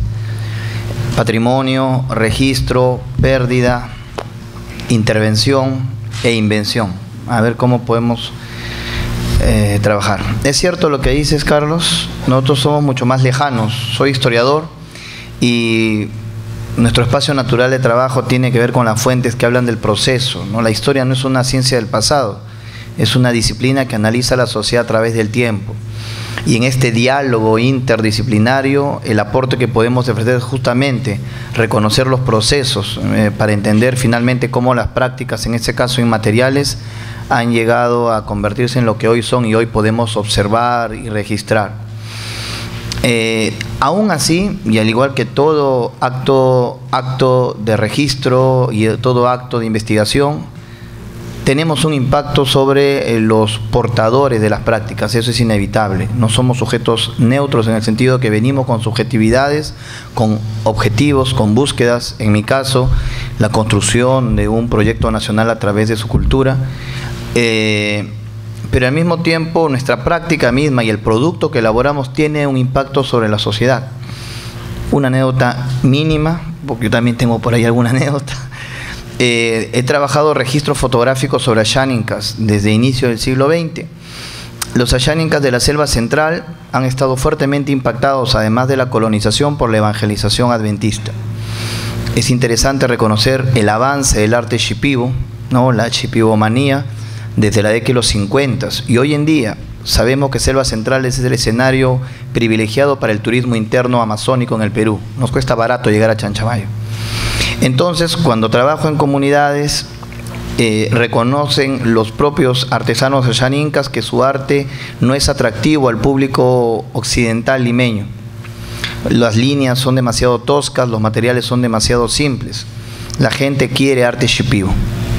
Pero además hay otro problema, ¿no? Muchas de las líneas de los significados rituales del arte, que todo arte en una sociedad tiene un tipo de significación ritual o religiosa, se ha perdido, entre comillas, en la medida que la presencia adventista ha terminado por desplazarlo. Y literalmente se me han acercado y me han pedido fotografías de los antiguos para poder reproducirlas contemporáneamente y poder hacer mucho más complejo su arte, y entre comillas competir con el arte shipibo.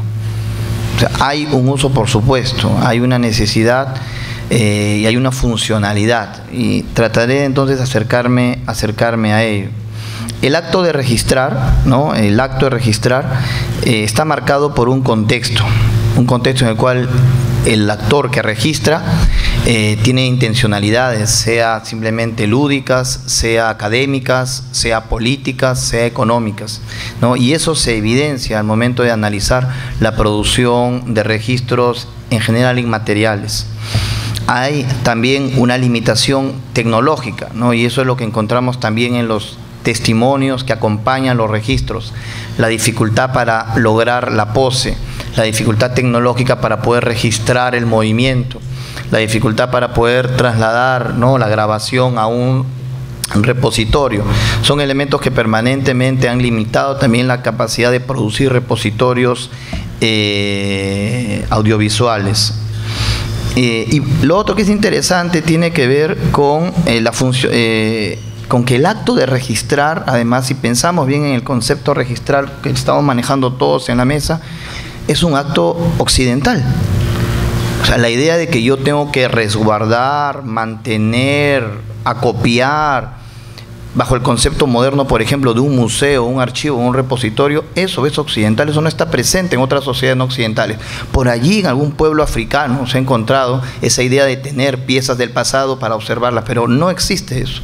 O sea, el acto de registrar es ya un acto occidental y que tiene que ver con las iniciativas de una sociedad como la nuestra, que nace para algunos en el Renacimiento, que se consolida en el siglo XVIII con lo que se llamó en Europa los gabinetes de curiosidades y que se termina de institucionalizar en el siglo XIX con los museos, ¿no? Tal cual hoy nosotros conocemos. Entonces, eso hay que tomarlo en cuenta, ¿no? El acto de registrar es ya un acto de acción y de intervención del investigador. Lo que explica también el hecho de que para muchas sociedades no occidentales es algo extraño, curioso, el hecho de que venga un actor externo y que quiera registrar, ¿no? La idea también estos desencuentros culturales, ¿no?, que aparecen también en muchos de los testimonios de los actores que han generado registros y todas las dificultades que han tenido. ¿Por qué la gente no se quiere dejar retratar, ¿no? ¿Por qué la gente no quiere dejarse grabar? Y eso aparece de los primeros fotógrafos que se han introducido en el caso de los Andes y la Amazonía. O sea, todos los problemas, digamos, no solo técnicos, sino que podríamos llamar de choques culturales para poder lograr este acto que llamamos registrar, ¿no? Lo otro, la idea de la pureza y no, hay que recordar que para el caso que estamos trabajando, lo que llamamos de manera genérica el patrimonio inmaterial o la cultura inmaterial y su registro, la antropología nace con un afán de rescate, ¿no? Los antropólogos en el Perú tenían un presupuesto de que la occidentalización estaba desapareciéndolo todo. Allí todo el debate acerca de la pureza, que está presente incluso en el propio José María Arguedas, ¿no? El miedo a la contaminación y un acto de selección de determinadas piezas.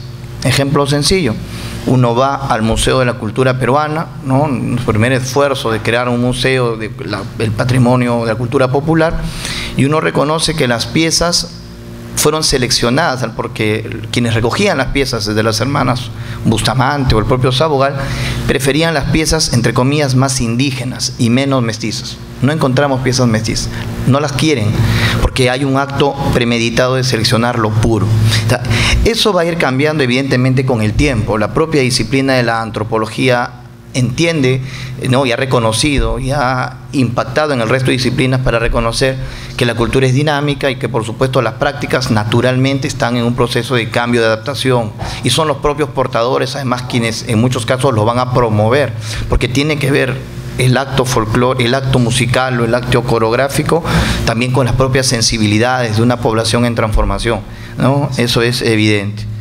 Y lo último, en términos de registros oficiales, para contestarte, ¿cuántas danzas tenemos? No te olvides que el reconocimiento es también un acto político. O sea, reconocer cuántas tenemos significa visibilizar, y la visibilización pasa por una acción de profesionales que desde un lugar de enunciación específico están decidiendo qué es una danza nueva. Nosotros en la Dirección de Patrimonio Inmaterial desarrollamos un acto político de patrimonializar. Declaramos determinada práctica patrimonio cultural de la nación.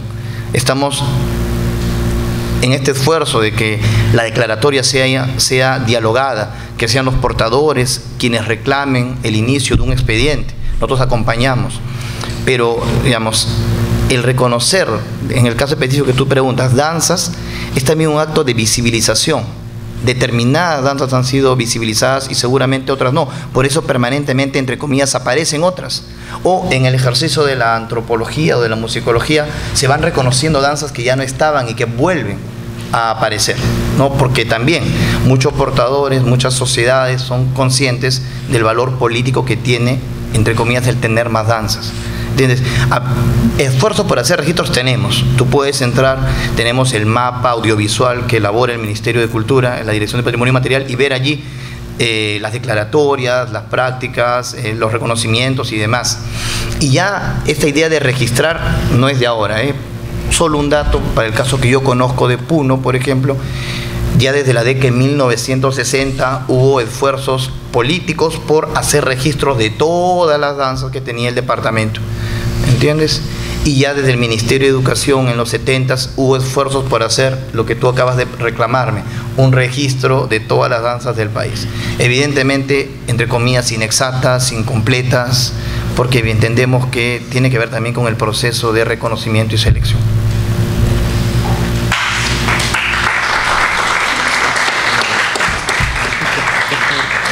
Podría ser un poquito breve, me están diciendo que estamos contra el tiempo. Sobre la hora. Ok, voy a ser muy breve entonces. Tú me preguntabas algo acerca, si no mal no recuerdo, acerca de las situaciones en que entre países se reclaman la autenticidad, ¿no es cierto? Era algo por ahí, iba la pregunta. Que son situaciones que se ocurren mucho en Chile. Por ejemplo, nosotros tenemos muchas situaciones de esas en el norte de Chile con Bolivia. en que muchas veces en Bolivia dicen, pero mira la fiesta de la tirana, si están copiando nuestras tradiciones, eso es nuestro. Y sí, es evidentemente que muchas de las cosas que ocurren ahí vienen de Bolivia, de eso no hay ninguna duda. Y sí, son chilenas porque hay cambios, porque hay novedades, porque no sé.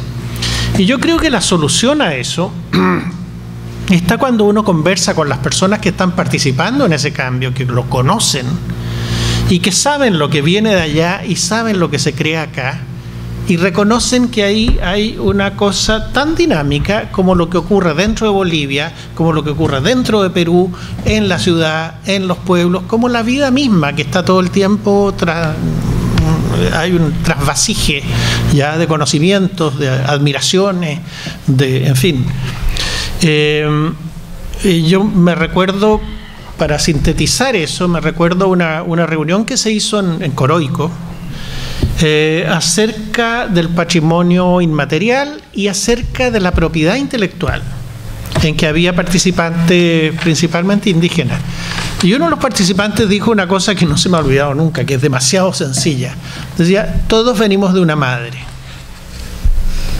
Y con eso estaba diciendo que todos somos herederos de algo. Jamás existe la creación, esa hipótesis de la creación absoluta, del genio creador de la Europa clásica, no existe, ¿ya? Se fuma ese problema. Yo creo que es un problema que tiene que fumarse en la medida en que comencemos a conversar. Y finalmente quería referirme muy brevemente a otro tema que lo mencionabas tú, creo, mencionabas algo de cuando una fiesta está borracha, ¿no es cierto? ¿Y qué pasa con eso? Y en realidad ese es un muy buen ejemplo para determinar que cuando nosotros estamos registrando, tenemos que tener muy claro que hay cosas que no se registran. Primero porque el registro no es la realidad, o sea, lo que vimos antes de la fiesta, ese video que vimos, no son las fiestas del pueblo. Tampoco ese registro es lo que vio la gente cuando asistió a ese acto en vivo y en directo. Es otra cosa. Eso por una parte. Pero también, si estamos participando en una fiesta, hay cosas que no se pueden registrar y hay cosas que no se deben registrar. Si yo estoy en una fiesta y estamos todos borrachos, primero, si registro me va a salir pésimo porque estoy borracho, y segundo, si lo hago bien van a salir todos borrachos y eso puede ser tremendamente denigrante después, para verlo en un contexto en que no estamos borrachos, porque el contexto de borracho es que estamos todos felices de pasárnoslo bien, pero si lo mira alguien de fuera va a decir están todos borrachos y eso es un juicio tremendo, ¿no es cierto? Entonces el registro es parcial, no solo porque registra una parte de la realidad, sino que también debe ser parcial porque hay partes que son las más importantes, creo yo, esa es mi posición, que no pueden y muchas veces no deben ser registradas. Y con eso quiero cerrar mi participación.